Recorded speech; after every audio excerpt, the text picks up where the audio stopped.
Hello, YouTube world. Thanks for checking in at Khaliis Take. Now, today's take of the day: what's wrong with the LA Lakers? And are they going to make any trades at the trade deadline? Now, before we jump into the video, please like, subscribe, leave any comments. Also, hit the notification bell as well so you can get the newest content first.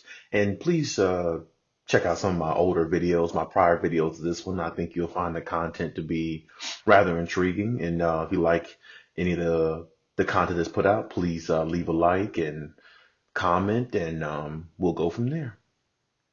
Now, let's just jump right into the video. Now, when we talk about the Lakers and the state of the Lakers and what's going on and what's wrong with them, a lot can be said about this team. Right now, they are, pushing for the number one seed, currently as we speak. They're basically one game or half a game out of contention of that.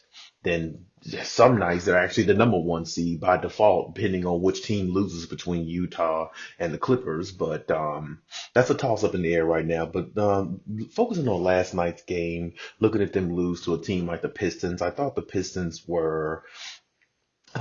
played fairly well, within reason. I just thought the Lakers I don't know, kind of gave up at some point or just didn't have enough energy in the tank to get over the hump. Now, I know the AD missing was an issue, but at the same time, you still have to beat a team like the Detroit Pistons because they really don't have anybody formidable. I mean, I do like the Derrick Rose, the Derrick Roses of the world. I do like they have Blake Griffin, but Blake Griffin is in and out of the lineup half the time, not even there. And then they have D Rose coming off the bench, I believe. So that's really not even worth mentioning. First of all, D Rose is still a starter to me in the NBA. He should be starting for an NBA team. And if anything, if he's going to come off the bench, he should be coming off the bench of a team like the Lakers, Clippers, a contender, not a team who's not even in contention of probably even making the playoffs. Because we all know how bad Detroit is. So no disrespect, Detroit fans, but y'all teams suck.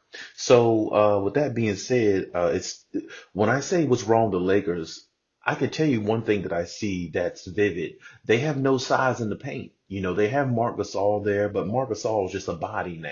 He's not a defensive player like he used to be. He's not as active as he used to be, even in the scoring, column. So it's like, Gasol is a good fit. He will knock down some threes. He can stretch the floor, but defensively, he is a liability because when you think about him defensively, he's just not good enough to hold down the paint.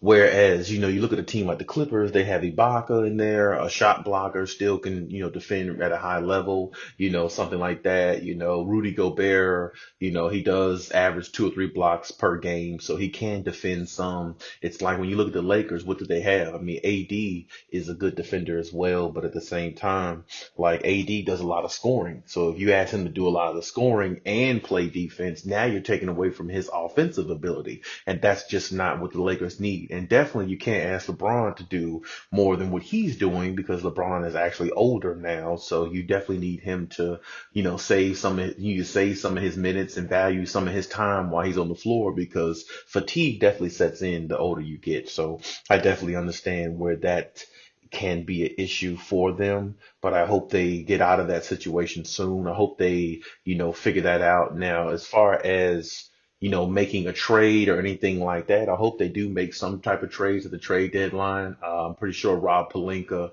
is setting his sights on some trades now and looking into that because based upon the way the team is constructed, losing to teams like the Pistons and losing by double digits, I believe, is just not something that the Lakers want, and it's just not a good look for the organization. So we'll see how that goes going forward as far as any trades or anything like that, because I definitely think they need to at least make one or two. Yeah, and yeah, so in regards to that, I would say, if they do make a trade, they can get like a big man in the paint, like Andre Drummond or somebody like that. I think that'll definitely help their chances as far as maybe repeating, winning another championship. So, like I said, if they don't get that issue fixed, I do see that being a problem in the future, especially when the playoffs start, because that's when teams get exposed the most, of course, in the playoffs. So, you definitely want to have that covered and the tracks and everything covered in regards to that. Now, I will say the flip side, LeBron's been playing really good, really high.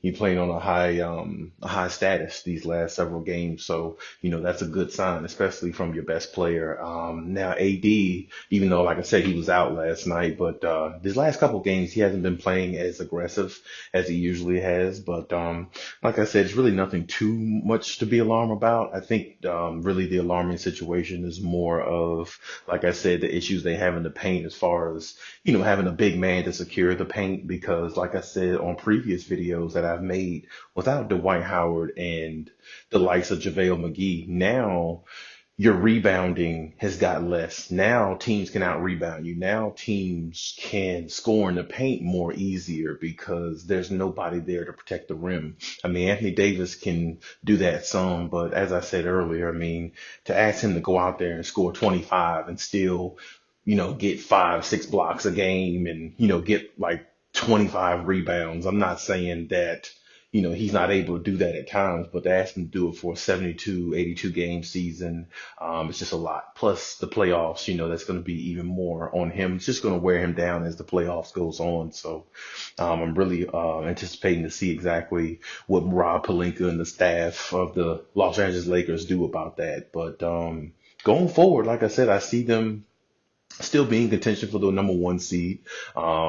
They're still going to have the same issues unless they make the trade, like I said. And like I said, just another thing I will point out too, if they can just get more consistent bench play, I would say that would help as well. I mean, because one of my favorite players on there actually is Lakers is Kyle Kuzma. I actually like Kyle Kuzma, but can only vote for him so much sometime because it's almost as if, like I said, he'll show up at times. He doesn't show up consistent enough. So if they can get more, bench play or, just more, if they can get more out of him in general, whether he's on the bench or they put him in the starting lineup, doesn't matter where he is.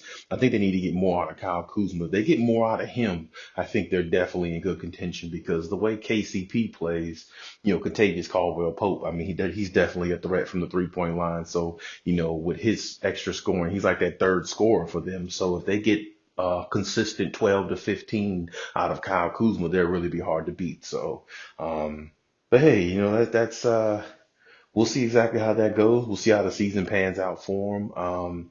If you if you know of any other trades or anything that might be happening, as far as the Lakers, hey, what I'm saying, feel free to leave in the comments. Or who do you think the Lakers will trade for? My personal opinion, I think Andre Drummond would be, a good feasible pickup for them. But if you think anybody else, leave in the comments and we'll go from there. But hey, that's the NBA news so far. And until next time.